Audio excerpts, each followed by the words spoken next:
자, 오늘부터 이거 받으셨나요? 요거 위주로 나갈 겁니다. 요거 위주로.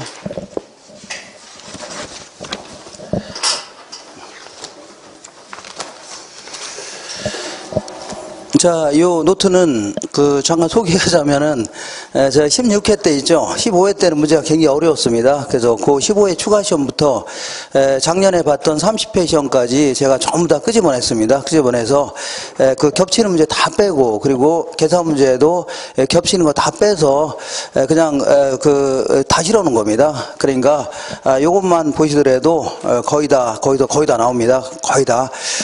이상한 공법 같은 문제 있죠. 간혹 다 나오기도 하는데 그거는 거기서 해결하시고 그 외에는 거의 다 여기서 나오는 겁니다. 제가 출제위원이라 하더라도 낼 만한 게 이거밖에 없는 겁니다. 이런 거밖에. 왜냐하면 지금 어떻게 해요? 지금 15회 추가 시험부터 30회 때까지가 총 이제 16번 정도를 본 건데 16번 여기다가 한 번에 40문제씩 하면은 0이고 4, 6은 24죠. 2가 올라가요. 적어 놔야 됩니다. 그 참 까먹어요. 그래서 4, 1은 4, 5, 6 640문제 정도라면요. 나올 만한 거 다 물어보는 겁니다. 웬만한 거 여기서 다 물어보는 겁니다. 벗어날 수가 없는 겁니다. 그러니까 요거 위주로 쭉쭉 정리하시면 돼요. 이렇게 하시면 무리 없이 고득점이 가능할 겁니다. 자, 그리고 요게 작년에 비해서 상당히 보강을 많이 했습니다. 내용도 많이 보강하고 이러다 보니까 페이지가 굉장히 늘어났어요. 그래서 270페이지 정도로 이게 늘어났기 때문에 요거를 문제까지 다 풀 겁니다. 문제까지 풀 건데 요거를 3, 4월 달 내에 요걸 8번 만에 끝내는 거는 거의 불가능합니다. 어떤 과목이든 막 이렇게 힘들어요. 그래서 제가 1, 2월 달에 강의했던 내용 중에 약간 중요성이 떨어지는 거, 한 문제 아니면 거의 안 물어보는 거 있죠? 요거는 살짝 밀어놨다가 5월 달, 6월 달에 할 겁니다. 상관없습니다. 그때도 상관없어요. 그러니까 한 번에 다 못합니다. 못해요. 그러니까 이렇게 해서 진행할 겁니다. 그렇게 해서 양해를 바랍니다. 그리고 제가 문제 내용 시작할 때마다 이 교재 페이지를 적어 드릴 겁니다. 적어 드릴 거니까 자, 집에 가셔서 이해 안 되는 거 있으면 책을 이제 읽어 보세요. 그래서 제가 한 번만 또 다른 양해를 하나 더 구할 건데 제가 아무리 봐도 책은 들고 다닐 필요 없습니다. 왜냐하면 제가 얘기할 때 여기다 다 말씀드릴게요. 네, 책이 몇 페이지에 어디에 있다 그래 다 얘기를 할 겁니다. 그리고 우리 부동산학은 다른 법 과목하고는 틀립니다. 법 과목은요 주로 조문 있죠. 법 조문이 있습니다. 조문에다가 판례 이런 거 위주로 해서 법 조문에서 어떤 내용이 중요하다 이게 짝짝 줄을 그면서 공부하는 게 가장 빠를 수가 있습니다. 그렇지만 부동산학은요 요거는 법이 아닙니다. 법이 아니라 일종의 어떤 사회과학 중에 아주 추상적인 내용들을 실어놨기 때문에 책만 읽다 보면은 문제풀이가 아주 힘들어옵니다. 그러니까 다시 할게요. 책만 계속 읽어 나가시면요, 읽을 때는 이해가 되는 듯한데 문제는 안 오르죠. 그럼 손을 못 댑니다. 진짜 손을 못 대요. 그러니까 제가 이 노트에 있는 것처럼 이거면 이거다, 저거면 저거다 딱딱 돼 있는 내용 있죠. 요거 위주로 공부하셔야 돼요. 자꾸 어떤 학문을 탐구한다는 자세로 있죠. 이렇게 공부하지 마시고 시험 목적으로 공부하셔야 됩니다. 어떤 목적이라고요? 시험 목적. 그래서 시험에 나올 만한 내용 있죠? 이거 위주로 해서 합격하는 게 가장 중요한 거지, 너저분한 내용, 이거 계속 읽다 보면은, 책에 있는 내용은 시험에 안 물어보는 거 있잖아요. 쓸데없는 문제도 굉장히 많습니다. 내용도. 그러다 보니까, 쫙 읽고 있으면요, 문제 풀이하는 게 상당히 힘들어집니다. 그러니까, 책은요, 집에 가셔서, 여기, 책에 있는 문제 있죠? 거기 다 여기 들어와 있다는 거 알 수 있을 겁니다. 다 제가 실어놨으니까 가능하시면 요거 하나 덜렁 들고 다니시면서 공부하시는 게 가장 낫습니다. 자, 질문 있나요? 책은 뭐하러 샀냐? 책은 집에 가서 보세요. 거기 문제 한번 풀어보고 하세요. 거기는 문제 그대로 할 겁니다. 그대로 할 거니 여기다 다 실어놨습니다. 제가 전부 다 만들어놨습니다. 그러니까 굳이 그럴 필요 없어요. 제가 자꾸 책은 왜 안 하냐 이런 분들 계셔갖고 같이 이렇게 하려고 했는데 그런 상당히 효율성이 좀 떨어집니다. 떨어져요. 그러니까 가능하면 요거 위주로 했죠. 요거 위주로 정리하시면 돼요. 여기서 거의 다 나옵니다. 거의 다 나옵니다. 거의 다. 자, 이렇게 해서 앞부분 더 쭉 진행할 겁니다. 자, 어디를 볼 거냐면요. 2페이지 한번 보겠습니다. 우리 교재의 2페이지. 교재가 아니라 지금부터 교재가 이겁니다. 교재가 이거예요.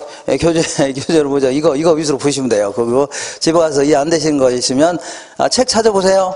책 찾아보시면 됩니다. 충분합니다. 그래서 항상 그 공부를 이런 식으로 하세요. 어떻게 하냐면 가능하면 요게 이제 주교재입니다. 이게 주교재. 그래서 요걸 위주로 공부하되 이해가 안 되는 거는요. 집에 가서 교재를 찾아보는 식으로 이렇게 하는 게 가장 빠릅니다. 그리고 나중에 5월달 넘어서부터는요. 거꾸로 공부하세요. 거꾸로 6월달부터 문제풀이 할 때는요. 문제를 먼저 푸세요. 문제 풀면서 거꾸로 이해 안 되는 거는 해설을 한번 보고 그래도 이해 안 된다 그러면 그 다음에 볼 거는요. 요거 찾아보시고 그래도 이해 안 된다 그러면 책을 찾아보고 이런 식으로 하셔야 돼요. 항상 문제 위주로 자꾸 적어놔셔야 됩니다. 그래야지 가장 빠른 속도로 합격할 수 있습니다. 그 짧은 시간 동안에 조금 있어봐요. 조금 있으면 날씨가 좀 따뜻해지죠. 그럼 에어컨 틀어달라고 하고 이러다 보니까 좀 금방 또 7월달 정도 옵니다. 그러면 7월달 딱 보니까 달력 보니까 한 3개월밖에 안 남았네 이렇게 나옵니다. 그러면 6개 과목을 해야 되는데 그냥 뭐 숨이 막힙니다. 이렇게 막 책은 쌓여 있고. 그래서 이 짧은 기간 동안에 가장 효율적으로 공부할 수 있는 방법은요. 문제 위주로 접근하는 게 가장 빠릅니다. 그것도 기출문제 있죠. 이거 위주로 해서 거꾸로 돌아가면서 거꾸로 돌리면서 공부하시는 게 가장 합격의 지름길입니다. 그거는 제가 아무리 생각해도 그렇게 합격하는 게 가장 빠릅니다. 되겠죠? 너저분하게 이론 내용을 쭉 정리한 다음에 문제 풀려고 하게 되면 상당히 시간도 많이 걸리고 상당히 비효율적입니다. 쓸데없는 내용도 너무 많고 이렇게 해서 거꾸로 공부하세요. 지금은 노트 위주로 자꾸 정리하시면 됩니다. 자, 이 페이지를 보시니까 부동산학 서설이라고 되어 있죠. 바로 전 페이지 볼게요. 자, 바로 전 페이지에 그 내용이 여기서 구성하는 내용은요. 부동산학 서설 해갖고 이 부동산학이 도대체 뭘 공부하는 학문이냐 이걸 공부할 것이고 두 번째는요 부동산은 또 뭐냐 이렇게 해서 부동산의 개념 공부할 겁니다. 자 그리고 부동산을 다양한 형태로 나눠볼 겁니다. 부동산의 분류 마지막으로 부동산의 특성 그래서 부동산학이 탄생하게 된 기본적인 배경이 부동산은 맥주 같은 거하고는 차이가 난다는 얘기죠. 그래서 특성하고 여러 가지 속성 뭐 거의 비슷한 건데 이런 걸 중심으로 해서 세 문제 정도 물어봅니다. 세 문제. 그래서 여기서 한 문제 정도 물어보고 여기서 한 문제 물어보고 여기서 한 문제 이렇게 물어보는 게 일반적입니다. 개념, 분류, 특성 이렇게 해서 자 그리고 이제 서설은 거의 안 물어봅니다. 5년에 한 번꼴로 뭘 물어보냐면 부동산학의 학문적인 특성 같은 거 있죠. 요 정도만 물어봅니다. 요 정도. 그래서 거의 안 물어보니까 가볍게 보시면 됩니다. 가볍게. 자, 곧바로 다음 페이지 읽어볼게요. 자, 이 부동산학 서설은 이제 부동산학이 도대체 뭘 공부하는 학문이냐. 이제 한두 번 정도 공부했기 때문에 쭉쭉쭉 나가겠습니다. 자, 먼저 부동산학의 정의 정도는 알고 출발해 보자. 정의 정도는 요거는 우리나라에 최초로 부동산학을 도입한 김영진이라는 분이 얘기한 이론 그 정의 정도 알고 출발해 볼게요. 요거는 우리 교재에는 18페이지 있을 겁니다. 이렇게 딱 제가 말씀드릴 겁니다. 교재 어디 있나 딱 이렇게 친절하게 딱 얘기할 거 아닙니까? 친절해 보이지 않습니까?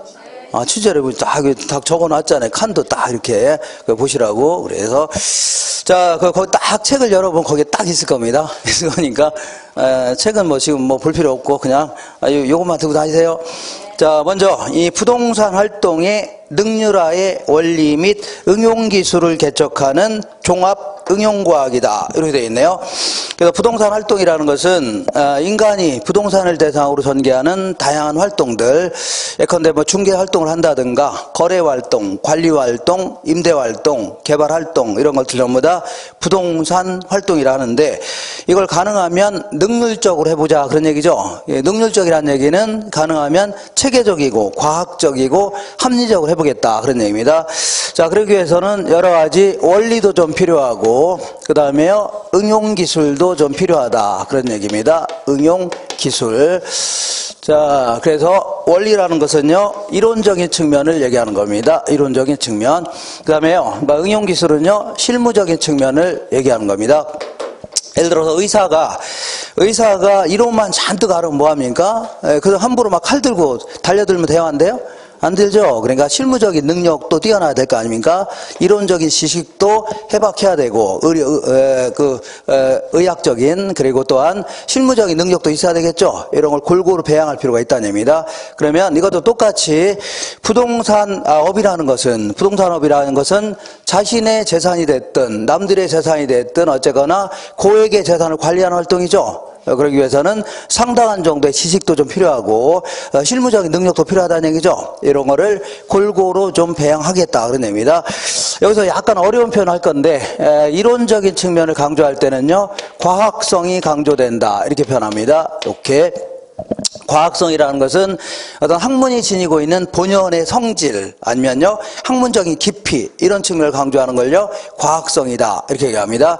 거기에 비해서 실무적인 측면을 얘기할 때는요 기술성이 강조된다 이렇게 표현합니다. 자, 기술성이라는 것은 뭐 현실에 적용할 수 있는 수단성 이런 것이죠. 이런 측면을 강조하는 걸요 기술성이다 이렇게 표현합니다. 이렇게. 자, 그러니까 이론적인 지식뿐만 아니라 실무적인 능력 있죠. 요거를 골고루 한번 개척해 보겠다. 그래서 그러기 위한 어떤 종합 응용과학이다 이렇게 표현합니다. 종합 응용과학이다 이렇게. 자, 그럼 결국은 이 종합 응용과학 자체가 이제 학문적인 성격이 될 수 있는 겁니다. 한마디로 이제 종합 응용과학이다 이렇게 표현합니다. 그래서 이 종합 응용과학을 한번 학문적인 성격을 쭉 한번 나열해 보겠습니다. 이걸 좀 약간 세세하게. 자, 그래서 저희가 별표를 쳐놓은 게 있죠. 별표를 쳐놨는데 별표의 내용마다 이제 별표를 좀 쳐놓은 게 있습니다. 이거는 만약에 별표를 5개를 쳐놨다. 이렇게 5개를 쳐놨으면요 5년 기준으로 해서 매년 나온다는 얘기입니다. 어떻게 나온다고요? 5년 기준으로 매년 나온다. 지금 5년을 기준으로 하는 겁니다. 그러니까 만약에 4개가 쳐 있다 그러면 5년 기준으로 한 4번 정도 나온다 그런 얘기고, 그 다음에 2개 쳐져 있다 그러면 5년 기준으로 한 2번 정도 나온다는 얘기죠. 그래서 1개 쳐져 있다 그러면 뭐 5년에 한 번꼴로 그냥 어쩌다 한번 나온다 그런 얘기고, 아무것도 안 쳐 있다 그러면 거의 안 물어본다 그런 얘기입니다. 이렇게. 자, 그래서 자, 거기 보시면 자, 학문적인 성격을 이런 식으로 해볼게요. 먼저 과학은 자연과학이라는 게 있습니다. 자연과학이라는 것은 자연의 현상, 우주의 본질 이런 걸 연구하는 거 있죠. 이걸요 자연과학이 줍니다. 수학이라든가 물리, 생물, 과학 뭐 이런 거 있죠. 이런 걸요 지구과학 이런 걸요 자연과학 이렇게 합니다. 자, 거기에 비해서 이제 사회과학이라는 것은 자, 인간들 간의 관계에서 나타나는 다양한 현상들 아니면요 인간과 사물이 연결돼서 나타나는 현상들 있죠. 이걸 연구하겠다는 얘기입니다. 이걸 뭐라고요? 사회과학이라는 겁니다. 예를 들어서 뭐 법학이라든가 아니면요 경영학, 경제학, 종교학 이런 것들이 있죠. 전부 다 사회과학이라는 겁니다. 자, 그래서 우리 부동산학은요 인간이 부동산을 대상으로 전개하는 다양한 활동이 있죠. 일단 인간이 개입돼 있으면 일단은 뭐라고요? 사회과학입니다. 그러니까 인간이 부동산을 대상으로 하는 활동이죠. 이걸 중심으로 하는 거기 때문에 사회과학이다 이렇게 표현합니다. 사회과학. 자, 그 다음에 보통 이제 자연과학 앞에는 이제 순수자라든가 기초자를 쓰는 경우가 왕왕 있는데, 이렇다 치면요 이거는요 자연의 현상을 있는 상태 그대로 있죠. 이거 분석하는 겁니다. 이걸요 순수 자연과학이다 이렇게 하는 데 비하여, 자, 만약에 사회과학 앞에는 간혹 이제 응용자를 붙이는 경우가 많이 있는데, 이럴 경우는요 현장에 써먹을 수 있는 응용 능력 있죠. 여기에 초점을 맞추는 겁니다. 그러니까 우리가 이런 공부를 하는 이유가 주로 이제 대학원 쪽으로 가겠다 이런 목표보다는 주로 이제 현장에 써먹겠다는 얘기죠. 이런 측면이 강한 겁니다. 이런 걸 뭐라고요? 응용과학이다 이겁니다. 그래서 싸잡아서 이걸요 응용사회과학이다 이렇게 얘기합니다. 자, 두 번째는요 경험과학이다 이렇게 표현합니다. 자, 경험과학이라는 것은 어떤 수학이라든가 이런 것처럼 추상적인 학문이 아닙니다. 추상적인 학문이 아니라 과거로부터 행해져 왔던 다양한 형태의 부동산 활동이 있죠. 요걸 경험 삼아서 요거를 학문화시켰다. 이렇게 해서 이걸요 경험과학이다 이렇게 표현합니다. 경험과학. 그 다음에 세 번째는요 종합과학이다 이렇게 표현합니다. 자, 종합과학이라는 것은 경제학처럼 500년이 넘는 장구한 역사 이런 걸 자랑하는 전통적인 학문이 아니라, 이 기껏해야 부동산학은요 1970년대 중반에 김영진이라는 분이 일본에서 공부하고 돌아와서 여기다 한국에 도입한 건데, 부동산학이라는 학문을 어떤 식으로 만들었냐면 이렇게 만들었던 겁니다. 물론 일본 책 갖다 베낀 거지만, 자, 이 주변에 있는 이미 있었던 학문들 있죠. 이렇게 이 법률적 측면의 학문들이라든가 경제적 측면의 학문들, 기술적 측면의 학문들, 조금 세세하게 얘기한다면 법률적 측면의 학문은요, 각종 공법학이라든가 아니면요 사법학 이런 걸 얘기합니다. 사법학. 그다음에 경제적 측면의 학문은요, 경제학이라든가 경영학 아니면 회계학, 통계학 이런 것들을 얘기합니다. 그 다음에 기술적 측면의 학문은요, 토목학이라든가 뭐 건축학 이런 걸 얘기하는데, 이런 것들을 싸잡아서 부동산에 맞게끔 적절히 이거를요 종합화시켰다 아니면요 체계화시켰다 이렇게 표현합니다. 그래서 이걸요 종합과학이다 이렇게 표현합니다. 자, 말이 좋아서 종합과학이지 주변 학문을 막 베꼈다 생각하시면 돼요. 이렇게. 그래서 처음에는 막 개판이었습니다. 개판. 아주 난잡하고 그랬고 뭐라고요? 두께만 막 컸지 사실은요 실속이 없는데, 요즘에는요 많이 정갈했다 생각하시면 됩니다. 마지막으로 규범과학이다 이렇게 표현합니다. 자, 규범과학은요, 이 사회과학이 추구하는 모든 과학의 성격이 될 수 있는데, 자, 이 규범과학은요, 학문을 통해서 무엇이 옳고 그른지의 가치 판단의 기준을 제시한다는 얘기입니다. 나중에 이제 우리 공부가 다 끝나면, 투자 같은 건 바람직한 활동이다. 투기는요, 바람직하지 않다. 아니면요, 주변 환경과 잘 어울리게 이용할 때는요, 바람직하다. 그렇지 않으면요, 바람직하지 않다는 얘기죠. 이런 걸 다 제시한다. 그런 얘기입니다. 이걸요, 규범과학이라는 겁니다. 그래서 우리나라는 애초에 어떤 식으로 출발했냐면 종합과학의 형태로 출발했습니다. 그래서 모든 부동산 활동을 할 때는요 세 가지 측면을 항상 공히 따져야 됩니다. 이걸요 법경기 이렇게 해주면 돼요. 뭐라고요? 법경기. 예를 들어서 그 밑에 볼게요. 우리가 아파트를 구입하려고 하는데 한 세 가지 측면을 항상 고려해야 된다는 얘기죠. 그러니까 맨 먼저 법률적 측면에서는 사기당하면 돼야 한대요. 안 되죠. 등기부 같은 거 꼼꼼히 따져야 될 필요가 있다는 얘기입니다. 두 번째는요, 경제적 측면에서 집값 떨어지면 돼야 한대요. 집값 올라가는 거 구입해야 될 거 아닙니까? 그리고 기술적 측면에서는요, 뭐 층간소음 같은 게 너무 심하면 돼야 한대요. 안 되죠. 이런 것도 공이 항상 따져야 된다 그런 얘기입니다. 이걸요 복합적 접근이다 표현합니다. 무슨 접근이라고요? 복합적 접근. 한번 읽어볼게요, 여기. 자, 요게 이제 그 기출문제를 전부 다 이제 제가 이렇게 분해를 해서 맞는 형태로 바꾸는 겁니다. 그래서, 이 그림식으로 그려 있는 걸 공부해 본 다음에 자꾸 서술식으로 되어 있는 거죠. 이거 전부 다 계속 읽어보셔야 돼요. 그래야지, 그 문제에서는 그림으로 물어오는 게 아니라 말로 물어보죠. 그러니까 말로 되어 있는 걸 계속 이렇게 그 눈에 자꾸 익혀야 됩니다. 이렇게 빠른 속도로 읽을 수 있는 방법을 강구해야 됩니다. 한번 읽어볼게요. 부동산학이란 법적, 경제적, 기술적 측면에서 부동산 활동의 능률화의 원리 및 응용기술을 개척하는요 종합응용과학이다. 그래서 가장 대표적인 정의입니다. 물론 요거를 뭐 다른 형태로 자꾸 정의도 합니다. 뭐 비슷하니까 이런 것들은요 거의 비슷하다 보면 넘어가면 되는 겁니다. 다른 학자는 또 이렇게 얘기합니다.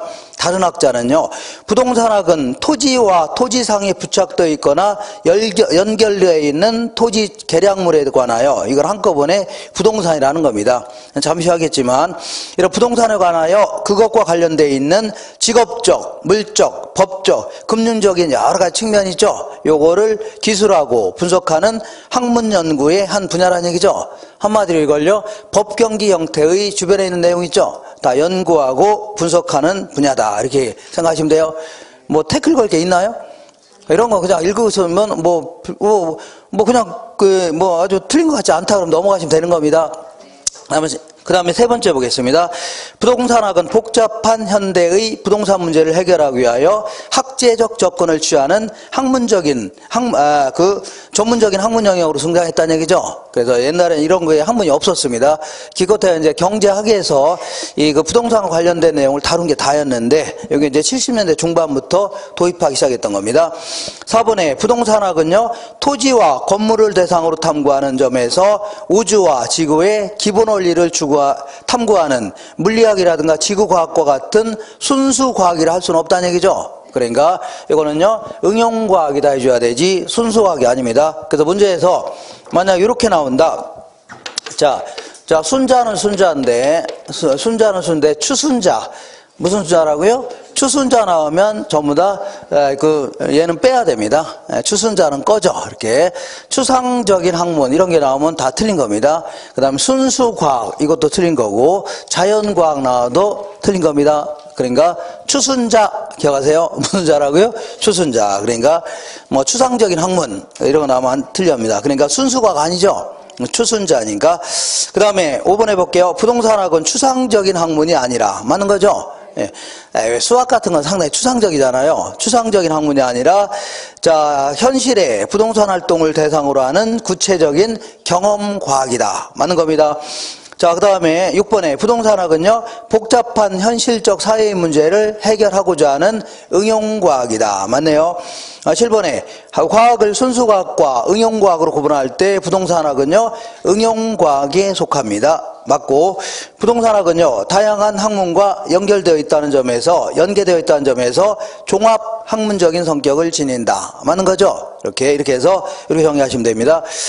자, 지금부터 이제 부동산학을 한번 만들어 보는 방법. 우리나라는요, 이런 식으로 출발했던 겁니다. 애초에 법경기 형태로 주변에 있는 학문을 싸잡아서 자, 적절히 체계화시켰다 해서 이걸요, 종합식 접근 방식이라 이렇게 얘기합니다. 근데 이거를 다른 형태로 만들어 볼 수도 있다 그런 얘기입니다. 먼저 일반적인 접근 방법 중에 분산식 접근 방법은요, 기존 학문에서 각 분야별로 개별적 부분적으로 한번 접근해 보는 겁니다. 예를 들어서 이 경제학만 가지고 부동산학을 접근해 볼 수 있죠. 이런 형태. 아니면요, 우리 민법만 가지고 접근해 볼 수 있는 거 아닙니까? 이런 식으로 접근하는 걸요, 분산식 접근 방식이라는 겁니다. 그 다음에 중점식 접근 방식은요, 특정 분야에 중점을 두고, 예를 들어서 경제적 측면에 중점을 둔다든가, 아니면요, 법률적 측면에 중점을 둔다든가, 이런 식으로, 자, 특정 측면에 중점을 두어 연구하는 방법, 이걸요, 중점식 접근 방식이라는 겁니다. 그 다음에 종합식 접근 방식은요, 이 세 가지 측면을 다 싸잡아서 이거를 접근해 보겠다는 얘기죠. 이게 이제 우리나라에서 부동산학의 발전에 가장 기여했던 방법입니다. 애초에 이렇게 출발했던 겁니다. 이런 식으로.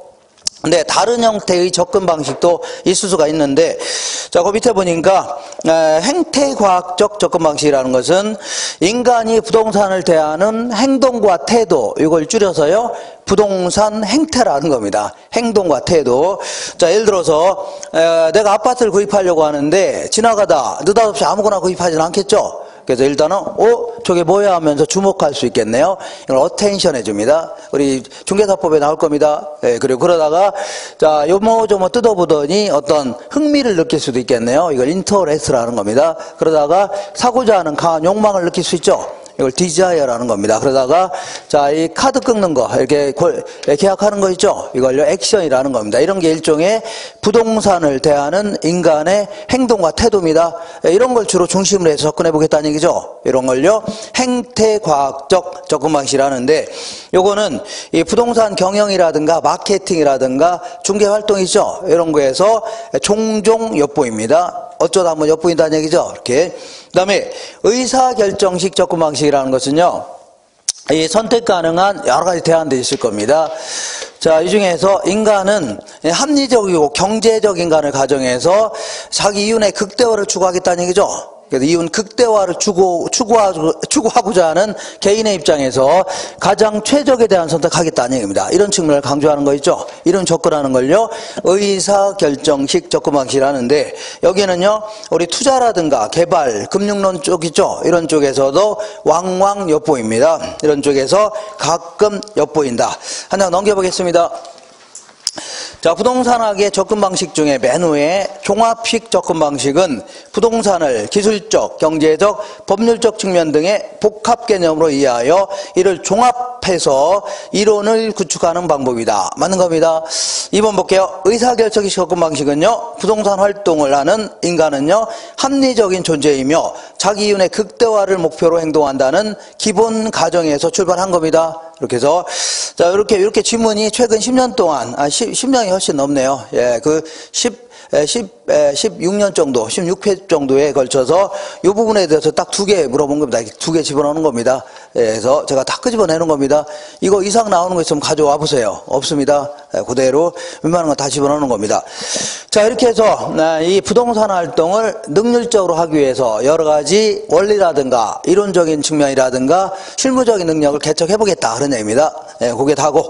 그 다음에, 거기에 추가적으로 부동산학의 연구 대상 및 연구 분야. 그래서 우리 교재에는 21페이지 있을 겁니다. 21페이지 딱 적어 놓으세요. 그래서 연구 대상은 당연히, 자, 이 종교학은 뭘 연구하는 거예요? 원래 종교학은 뭘 연구해요? 종교를 연구하는 거 아닙니까? 그리고 법학은요, 뭘 공부해요? 법학을 연구하는 게 법학 그 연구 대상 아닙니까? 그러면 우리는 부동산 학이니까 당연히 뭘 연구하는 거예요? 부동산을 연구하는 겁니다. 부동산. 자, 이렇게 부동산을 이렇게 연구하는 건데, 문제는 이 부동산 자체를 연구하는 거냐. 예를 들어서, 자, 이 지층이 어떻게 되어 있는지, 지진은 왜, 지층 구조는 어떻게 되어 있는지, 지진은 왜 발생되는지, 지층 구조는 어떻게 되어 있는지, 화산은 왜 폭발하는지, 이 건물이 철근 콘크리트조냐, 벽돌조냐, 뭐 이런 거 있죠? 이 자체를 연구하는 거냐. 왜, 이건 아니란 얘기입니다. 이건 아니고, 그럼 뭘 연구하는 거냐. 연구 대상. 뭘 연구하는 거냐 하면, 인간이 부동산을 대상으로 전개하는 다양한 활동들이 있을 겁니다. 이걸 뭐라고 하냐면 부동산 활동이다. 이렇게 얘기합니다. 부동산 활동. 그 다음에 인간의 부동산 활동의 결과 인간의 눈에 비춰지는 여러 가지 모습들. 재라는 게 여럿이라는 뜻입니다. 여러 가지 모습들. 재군들 할 때는요, 여러분들 해주는 겁니다. 이런 것들을요, 부동산 현상이다 해줍니다. 부동산 현상. 이런 걸 연구하겠다. 그런 얘기입니다.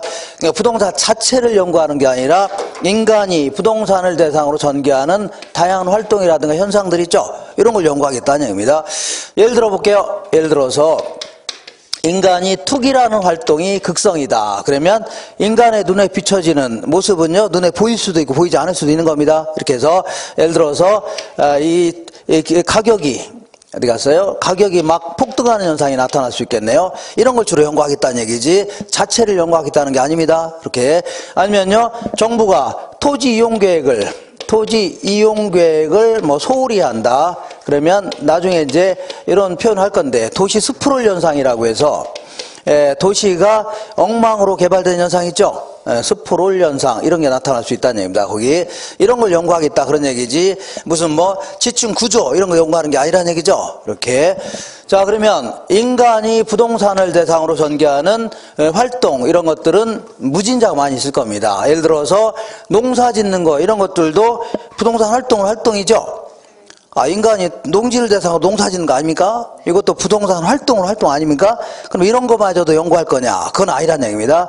그런 거 연구하게 되면, 이거 막 두께도 더 두꺼워집니다. 그래서 주로 이제 거래 활동 있죠? 거래라든가 관리 활동 있죠? 이런 걸 중심으로 해서 나타나는 다양한 현상들 있죠? 이런 걸 주로 연구하겠다는 얘기입니다. 이걸요, 연구 대상이라는 겁니다. 뭔 대상이라고요? 연구 대상이다. 이게 앞으로 이제 공부할 내용입니다, 이게. 그래서 여기에는 맨 먼저 의사결정 분야라는 게 있습니다. 자, 의사결정은요, 선택 가능한 여러 가지 대안 중에 최적 대안을 선택해 보겠다는 얘기죠. 이걸요, 의사결정 분야고, 얘를 이제 실무적으로 지원해 준 분야를요, 의사결정을 지원해 준다 이렇게 표현합니다. 이걸요, 의사결정 지원 분야다 해줍니다.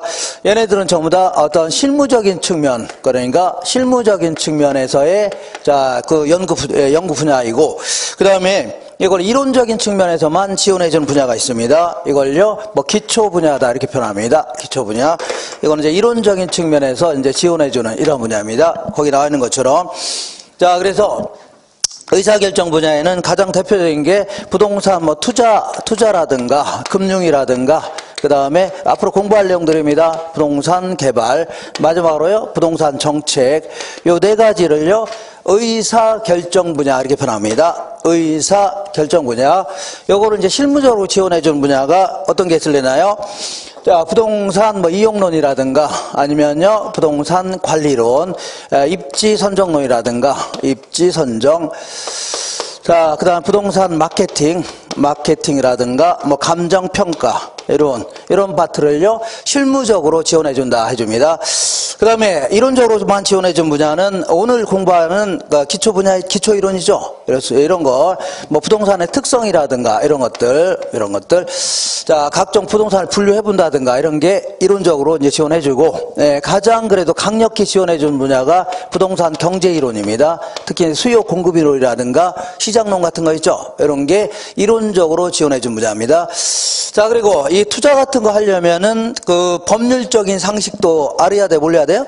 알아야 될 거 아닙니까? 그래서 이것도 그 법률적인 상식도 공부해야 되는데, 요거를 여기서 이제 그 민법 같은 거 공부했다가는 그래도 할 것도 많은데 그거마저 할 수는 없는 거죠. 그래서 시간이 없어 못할 뿐 아니라 제가 민법 아는 게 있어 없어요? 그렇게 단정하면 안 됩니다. 조금 아는 거 있습니다. 조금. 저도 14회 때 합격했기 때문에 공부 좀 했습니다. 무시하지 마세요. 저도 민법 공부했습니다. 비진 의사표시 이런 것도 알고 다 합니다. 이렇게. 자, 그러니까, 자, 그리고 이제 공법적인 지식도 있어야 될 거 아닙니까? 세금도 좀 알고 있어야 되고. 근데 그런 거마저 여기서 했다가는 안 되겠죠? 이런 거는 별도로 1차 과목에 사법적인 성격이 있는 민법이 있죠? 요거하고 2차 과목은 거의 다 이 공법적인 성격이 있는 것들입니다. 거의 대부분. 그래서 이런 거는 2차 과목 공부할 겁니다. 이렇게 해서 이 정도 내용, 각종 법률적인 상식 이런 것들은 자, 1, 2차 과목 다른 과목에서 공부하시면 돼요. 그래서 요게 이제 우리 부동산학의 연구 대상인데 결국 이게 바로 출제 범위입니다. 출제 범위. 아시겠죠? 그래서 어떤 책이든 요 내용을 싣고 있습니다. 요 내용. 물론 뭐 순서는 바뀔 수가 있습니다. 바뀔 수 있지만 거의 앞부분에 목차 보면 요 내용입니다. 요 내용을 앞으로 연구하겠다 그런 얘기입니다. 자, 주로 요런 내용을 공부하겠다 그런 얘기입니다. 이렇게 하시면 돼요. 자, 이렇게 해서 요거 지울게요. 자, 마지막으로 이 부동산학의 이념이다 해서 이념은요, 그 부동산학이 추구해야 될 최고의 가치 있죠? 요거를요, 이념이라 하는데, 요거는 좀 미처 페이지를 안 적어놨네. 좀 이따 내가 좀 말씀드릴게요. 보고 와서. 이게, 그래서 추구해야 돼. 그리고, 제가, 이거 참, 처음부터 오타가 좀 나왔고, 원래 제가 요거 만들면서 몇 번을 제가 막 보고 또 보고 했거든요. 그래서 거의 뒷부분에 오타가 거의 없을 겁니다. 근데 왜 처음부터 이게 생겨갖고, 거기 보니까 형평성, 효율성 있죠? 그 밑에 또 형평성 돼 있잖아요. 요거를 합법성으로 좀 바꿔놓으세요. 합법성. 처음부터 재수없게 이게 벌써 이렇게 나왔어요. 이 신뢰성이 떨어지게, 이렇게. 처음부터 맨 뒤에 나오면 또 몰라도 처음 시작하자마자 이게 웬 망신입니까? 그렇게 자랑해놓고서, 엄청나게 자랑해놓고서 꼭 이렇게, 안 그런가요? 처음부터. 예? 아니요, 저는 안 괜찮아요. 처음부터. 제가 그렇게 봤는데, 이렇게 제가 눈이 침침한 바람에, 시커멓게 하는 바람에 못 봤습니다, 이걸. 시커멓잖아요. 잘 보여요, 안 보여요? 잘 안 보일 거 아닙니까? 그래서 제가 여러 번 검토해봤는데, 뒤에 쭉 보시면은, 오타는 거의 없을 겁니다. 제가 몇 번 보면서 했기 때문에. 자, 어쨌거나, 이 부동산학은 사회과학 아닙니까? 사회과학, 모든 사회과학이 추구해야 될 최고의 가치 있죠? 요거는 이제 맨 먼저 효율성입니다. 효율성. 자, 이 한정된 자원을 최적 배분하자, 이런 걸요, 효율성이라는 거고, 그 다음에요, 형평성은요, 자, 이 공평, 평등, 이걸 강조하는 개념입니다. 이게 삐딱삐딱합니까? 이렇게. 자, 다시 할게요. 효율성이라는 것은 보통 이제 효율, 능률, 자, 능률이라든가, 효과, 이런 측면을 강조하는 개념이 효율성이고, 형평성은요, 평등, 약간 영어는 다르지만 평등, 공평, 이런 걸 강조하는 개념을요, 형평성이라는 겁니다. 형평성. 그러니까 모든 사회과학이 추구해야 될 최고의 가치가 뭐라고요? 효율성과 형평성입니다. 그래서, 자, 예를 들어서 경제학을 가정한다면, 경제학에서 예를 들어서 시장경제, 자본주의 경제체계는요, 시장 경제 같은 경우는 효율성을 매우 추구하는 경제체계입니다. 효율성. 한정된 자원을요, 최적 배분하는 겁니다. 그러다 보니까 그 나라는 무척 성장할 수밖에 없는 겁니다. 예를 들어 볼게요.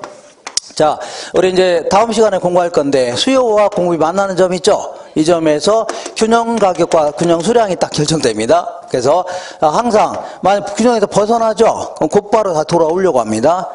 다음 시간 할 겁니다. 그렇기 때문에 항상 시장에서는요, 사고자 하는 양과 팔고자 하는 양이 일치한다는 얘기죠. 그래서 자, 사람들이 사고자 하는 양과 생산 공급하고자 하는 양이 항상 일치될 수밖에 없는 구조입니다. 그래서 별다른 법적 제한이 없다면 되셨죠. 그래서 만약에 요게 이제 그 모직 코트라고 치고, 무슨 코트라고요? 모직 코트라고, 요거는요, 자, 롱 패딩 코트라고 치자. 롱 패딩 코트 이런 거 있잖아요. 롱 패딩 아시나요? 긴 거.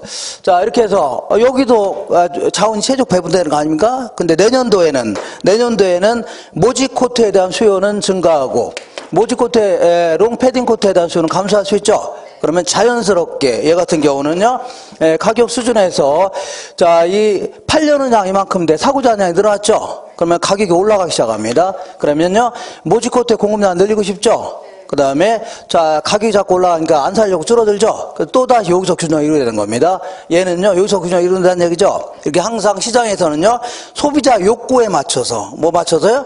소비자 욕구에 맞춰서 항상 자원을 최적 배분해 주는 겁니다. 자연스럽게. 그죠? 그래서 아주 매우 효율적으로 자원이 배분되는 이러한 형태입니다. 매우 효율적으로. 근데 이러한 경제체제의 가장 큰 문제점은요, 어떤 문제가 되냐면, 자, 엄청난 자본력을 갖춘 집단이죠. 아니면 기술력은 갖춘 집단이 그 지역을 아니면 시장을 잠식할 수밖에 없는 구조입니다. 예를 들어 볼게요.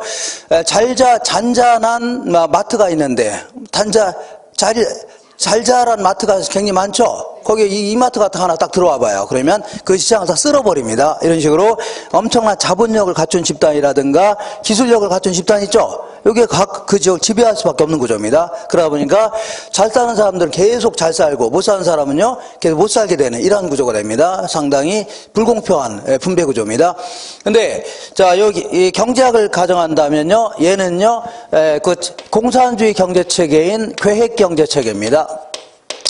자, 계획경제는요, 소수 엘리트, 그러니까 모스크바 종합대학 나온 소수 엘리트 있죠? 얘네들이 이 경제를 계획적으로 짜는 겁니다. 그러니까 무엇을 생산할 것이고, 얼마를 생산할 것이고, 어떤 식으로 생산할 것이면서, 들어온 소득을 어떤 식으로 분배할 것인가를 다 작전을 딱 짜는 겁니다. 다 계획적으로 짜는 겁니다. 이런 식으로 하다 보니까, 결국은요, 공동으로 생산해서 공동으로 분배하는 형태 있죠? 이런 구조를 취하게 됩니다. 그러다 보니까 아주 공평한 사회는 될 수 있는 겁니다. 근데 문제가 되는 게 이거는 열심히 일하는 사람도 가져가는 거는 이만큼 가져가는 거죠. 게으르고 나태한 자들도 가져가는 게 이거 아닙니까? 그래서 항상 내가 뭐하러 열심히 일하냐, 가져가는 건 똑같은데, 그러다 보니까 이 불량품도 많이 나오고 절대적으로 생산성도 떨어집니다. 그래서 전부 다 못 사는 사회가 될 수밖에 없어요. 그래서 자, 이런 식으로 얘를 지나치게 추구하려다 보니까 얘가 문제가 되는 거고, 얘를 지나치게 추구하면요, 얘가 문제가 되는 겁니다. 그래서 이거를 요즘에는 극단적인 자본주의 국가라든가 극단적인 사회주의 국가가 뭐 있기 힘듭니다. 그래서 이 중간을 중심으로 해서 이쪽으로 치우쳐 있냐, 저쪽으로 치우쳐 있냐, 이가 차이가 있는 겁니다. 이거는 시내들이 법으로 정할 수밖에 없는 겁니다. 이걸 뭐라고요? 합법성의 원리라는 겁니다. 합법성. 예를 들어서 세법을 적용할 때, 자, 누진세 체계로 가겠다. 이러면은요, 자, 이 돈 많은 사람한테 돈을 많이 뺏어서, 없는 사람한테 돌려주겠다는 얘기죠. 이러면요, 형평성 위주로 가는 겁니다. 만약에 비례세 위주로 간다. 그러면 똑같은 세를 부과하는 거죠. 그러면요, 효율적 위주로 가는 겁니다. 효율성. 이런 식으로 해서 법으로 정할 수밖에 없다는 얘기죠. 이게 바로 사회과학이 추구해야 될 최고의 가치입니다. 그러면 부동산학도 사회과학 아닙니까? 그래서 우리 학자들이 자, 지도 이념이라는 걸 정해놓고 있습니다. 지도 이념은요, 이것도 법경기 형태로 법률적, 경제적, 기술적 측면에서 자, 이 부동산학에서 추구하는 이제 지도 이념을 얘기합니다. 그래서 법을 집행함에 있어서라든가 법을 제정함에 있어서 공익과 사익은 조화롭게 돼야 된다 그런 얘기입니다. 공익과 사익은 조화롭게 돼야 된다 이런 얘기입니다. 자, 그래서 이 공익은요, 거기 잠깐 써놓으세요. 요거는 자, 사익은요, 효율성을 강조하는 개념입니다. 효율성. 그 다음에 공익 측면은요, 형평성을 강조하는 개념입니다. 결국은 형평성. 그러니까, 부동산 활동할 때 이렇게 볼게요. 내가 땅이 있는데 나는 여기다가 가장 효율적으로 이용하는 게 30층짜리 건물 짓는 겁니다. 내 입장에서는 가장 효율적으로 짓는 게 30층이라는 얘기죠. 근데 문제는 주변에 잘 자란 건물들이 있으면 해를 못 보는 거죠. 그죠? 그럼 30층 짓게 하면 돼요? 안 돼요? 안 된다. 그럼 결국은 정부 입장에서는 니네들 이거 이상 짓지 말아라 해야 되겠죠? 이렇게. 결국은요, 사익 측면은요, 그 개인의 이익 측면을 강조하는 거고, 그죠? 그러니까 사적 주체 입장에서의 이익 측면을 강조하는 거고, 공익은요, 공적 주체 있죠? 정부나 지자체에서 강조하는 개념이 될 수밖에 없는 겁니다. 이해가 되겠죠? 정부에서 남한테 피해를 보게끔 하면 돼야 안 돼요? 안 되겠죠. 공공 다수의 이익을 추구하게끔 정책을 펼 수밖에 없다는 얘기입니다. 이렇게. 그 다음에 경제적 측면에서는요, 효율적 관리의 원리다 해서, 요거는요, 경제적인 가치와 관련된 거기 때문에 최소 비용으로 최대 효과를 내겠다는 얘기죠. 이런 측면을 강조하는 걸요, 경제적 측면의 지도 이념이라는 겁니다. 그 다음에 기술적 측면에서는요, 공간 가치와 환경 가치 증대의 원리다 해서, 공간 가치는요, 개발을 강조하는 개념입니다. 환경 가치는요, 보존을 강조하는 개념입니다. 근데 지나치게 이것도 조화롭게 돼야 된다는 얘기입니다. 그러니까 이 개발을 지나치게 하다 보면 후손들을 위해서 쓸 땅이 없어지는 거죠. 이것도 문제가 되는 거고, 지나치게 보존만 하게 되면 우리 집 없는 사람도 생길 수 있는 거죠. 그래, 이것도 문제가 되네요. 그러니까 개발과 보존도 어떻다고요? 조화롭게 돼야 되는 겁니다. 알겠죠? 다시 한번 해볼게요. 이 사익 측면을 강조하는 것은요, 효율성을 강조한다는 얘기고, 공익 측면을 강조하는 건요, 형평성을 강조하는 겁니다. 사적 주체 입장에서는요, 나는 가능하면 효율적으로 이용하려고 하죠. 그렇지만 공적 주체 입장에서는요, 당연히 공공 다수의 이익을 위해서 정책을 펼 수밖에 없다, 그런 얘기입니다. 되셨죠? 이렇게. 자, 그래서 문제를 통해서 읽어보겠습니다. 1번에 효율성의 원리는 최유효 이용을 도모하고자 하는 이념으로서 주로요, 사적 주체의 행동 이념이 해당된다. 맞는 겁니다. 두 번째 볼게요. 형평성의 원리는요, 효율성의 원리를 견제하는 원리로서, 그러니까 얘와 얘는 항상 상충된다고 했죠. 얘를 견제하기 위해서 얘가 나타나는 거고, 얘를 견제하려면 이런 게 나타날 수밖에 없는 겁니다. 그래서 견제하는 원리로서 주로 공적 주체의 행동 이념이 된다. 맞는 겁니다. 맞는 게 아니라 다 맞는 내용이에요. 맞는 내용. 틀린 거 없습니다. 세 번째, 부동산학에서 추구하는 최우선의 가치는요, 민간 부문에 한정해서 볼 때는요, 효율성이 중시하게 된다. 그러나 사회 전체적으로는요, 효율성뿐만 아니라 형평성도 중시한다고 할 수 있다는 얘기죠. 맞는 겁니다. 이렇게 해서 가볍게 아까 학문적인 특성이 있죠. 요거 위주로 쭉 한번 읽어보시면 돼요. 잠깐만 쉬었다가 본격적으로 부동산의 개념, 분류 이런 거 할 겁니다. 잠깐 쉬겠습니다.